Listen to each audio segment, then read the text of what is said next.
Hey, what's up, fellow modelers? Will here, back in Virginia, post Wonderfest, doing some remodeling into to the house here that we have in Virginia.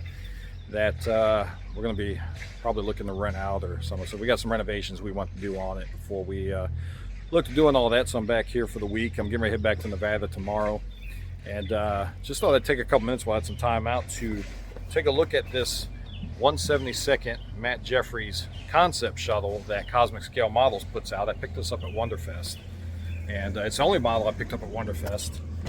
So I figured I'd come in here to the old workshop, the old build studio, and do a quick unboxing. But the wife has taken it upon herself to do some stashing, some storing of some lawn equipment that was in a different shed. Now she's decided to put in here. You can still see my TOS style replicator cabinets are still in one piece. They're still there, a little beat up, but yeah, they're still in good shape. And got some stuff stored in here. And then over here is my old workbench. Nice to see that. Hope to get that back up and running at some point. I did offer for a friend of mine to come pick this up if they want it, but nobody's picked it up. So I guess when I move all this stuff out to Nevada, this will go with me. But we're just going to do a quick unboxing of the 172 Matt Jeffries concept shuttle as offered by Cosmic Scale Models. So give me a minute to set this up. I'll put you on the bench. We'll get to work.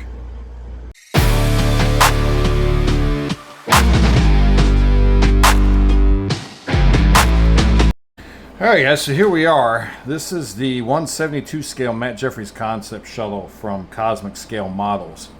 And I don't know how, but I didn't even hear about or even see this design till just within the past couple of years. And my understanding is this was the original shuttle design that Matt Jeffries came up with for the original series. But when AMT agreed to build the full mock-up in exchange for the rights to produce the shuttlecraft model, they basically pushed back on this and said that it was too complicated of a design. They only had like 30 days to get that shuttle built, and they said there was no way they could get this shuttle done in that amount of time.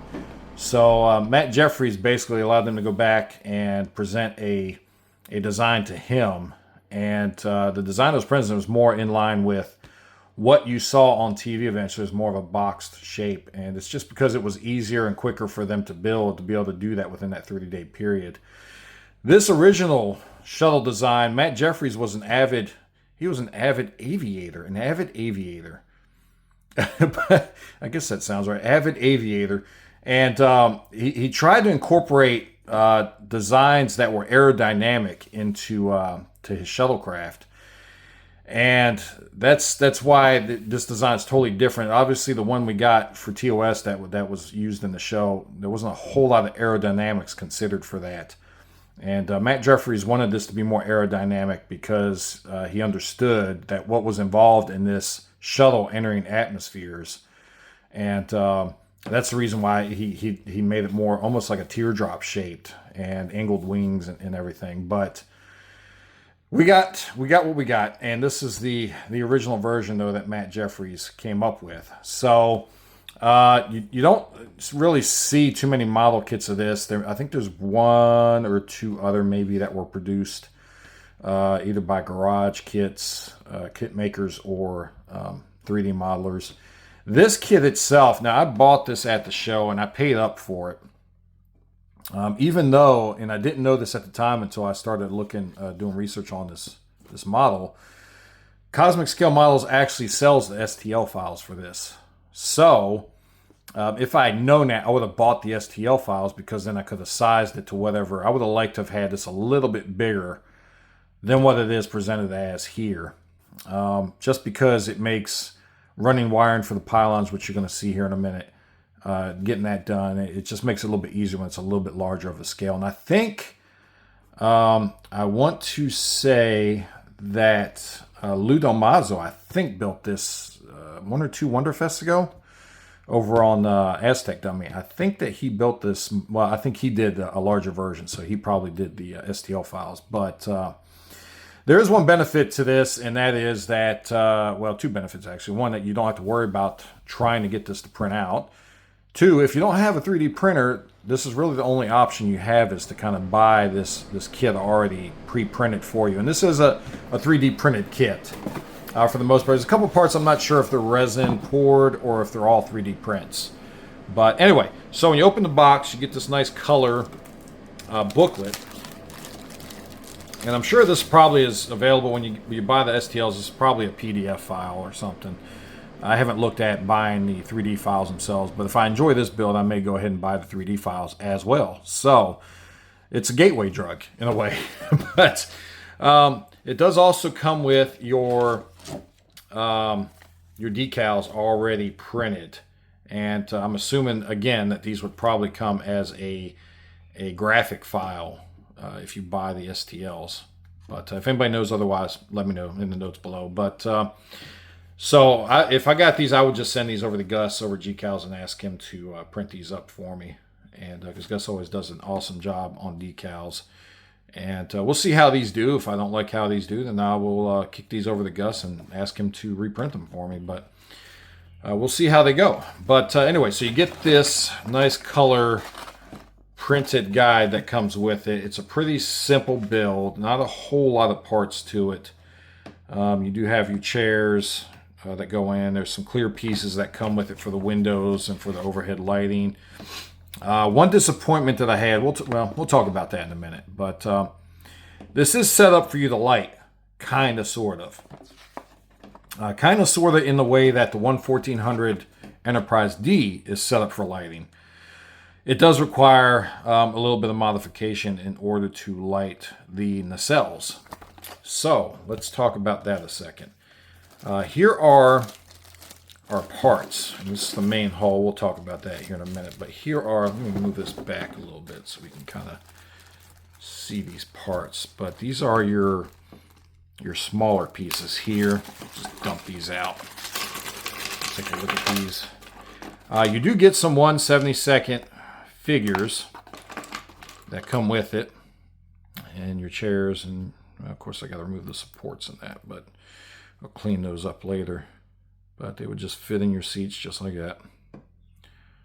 So that's nice that they provide the figures for this. You can go ahead and get these painted up. Now that's going to be a learning lesson for me because I've not really done a lot of figures. In fact, I think the only figure I've ever painted was the small Emperor Ming figure that I did as an alternative for my Flash Gordon War Rocket that I built last year.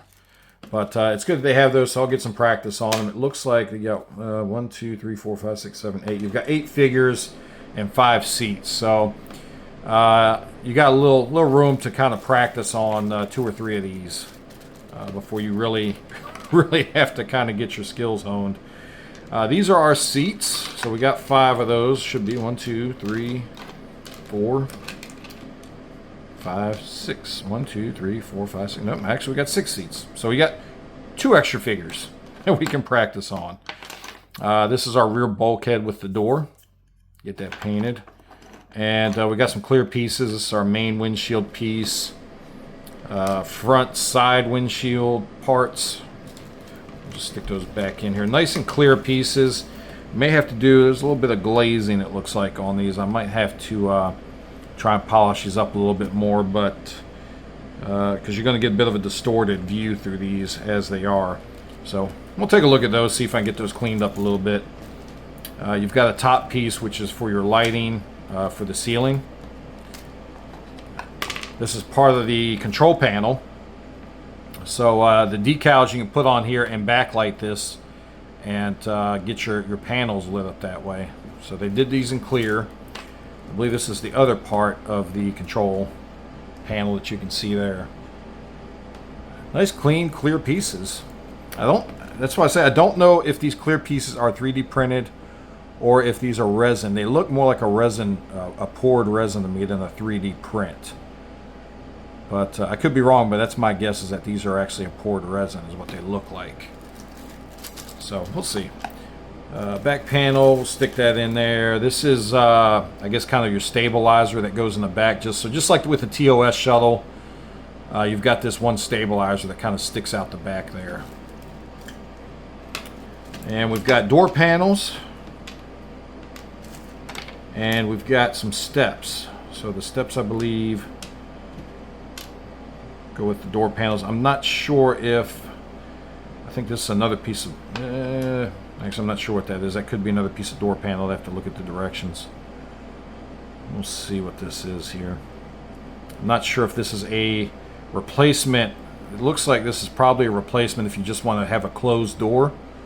And then this one you would use if you want to have the stairs showing. I'm going to do at least one side with the door open and the steps coming down, if not both. So at least you have that option to do both or just one. So we've got all those pieces.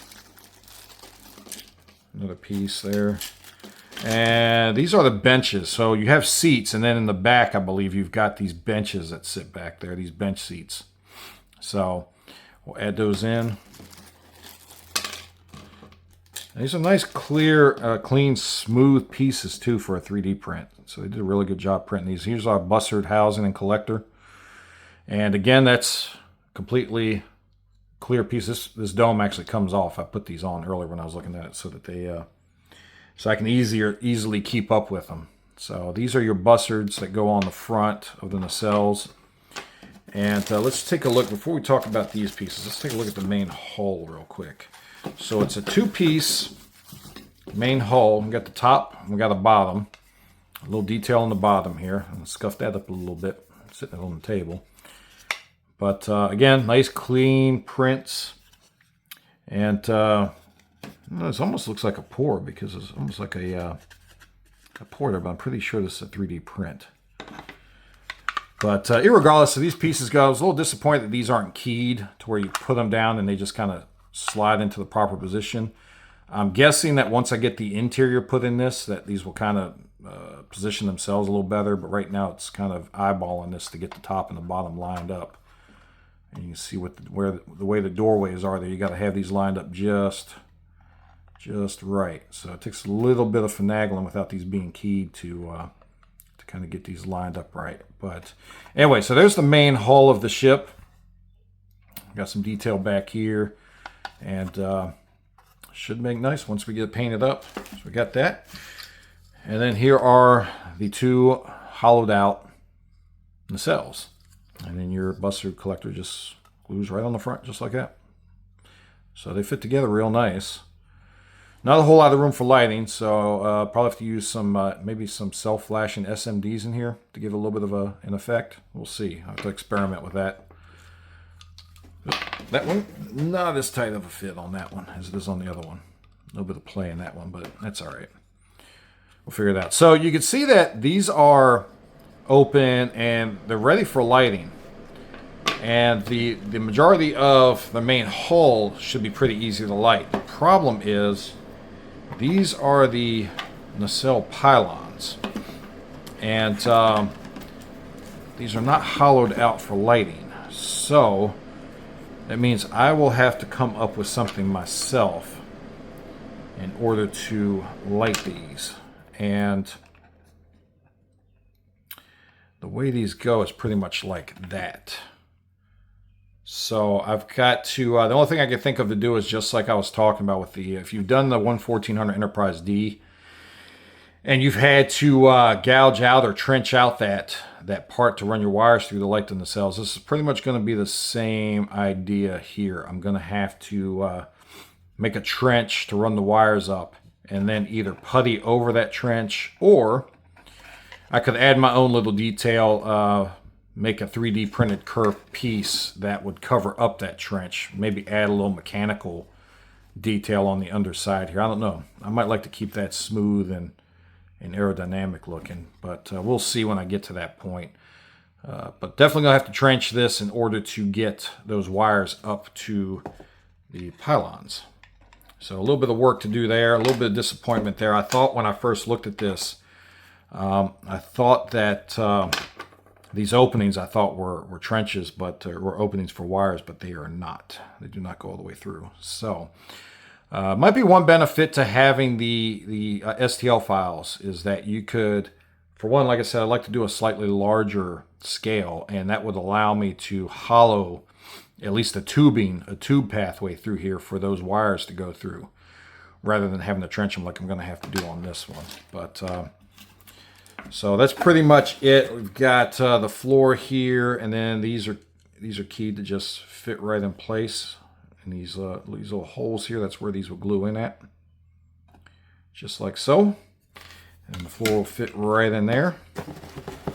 And then we've got our main cabin roof that goes in here, like so. And then the bulkhead, and then you've got quite a bit of open area back here for a control board if you want to put it in there, or just to do your wiring, whatever wiring you need to do. You got quite a bit of room back here to work with. And once you get that in place, and then you can also, I think there's an engine piece that goes back here. Either way, we'll do some lighting back here, lighting effects for the engine as well. But that's pretty much it, guys. I just wanted to kind of, I had this model sitting here, and I had a little downtime in between my projects I'm working on here at the house. And just kind of figured I'd throw something out there real quick, going over this for people that haven't seen it yet. And like I said, I don't know how I hadn't seen this concept design of Matt Jeffries until, last couple of years or so. And then I saw it, and I was like, wow, that's a gorgeous design. So when I saw this at Wonderfest, I've been wanting one of these, and I kind of popped on it. And then, like I said, a little bit of regret because I could have gotten STL files for way cheaper and printed it myself, and also scaled it up to whatever size I wanted. But I make mistakes, so you don't have to.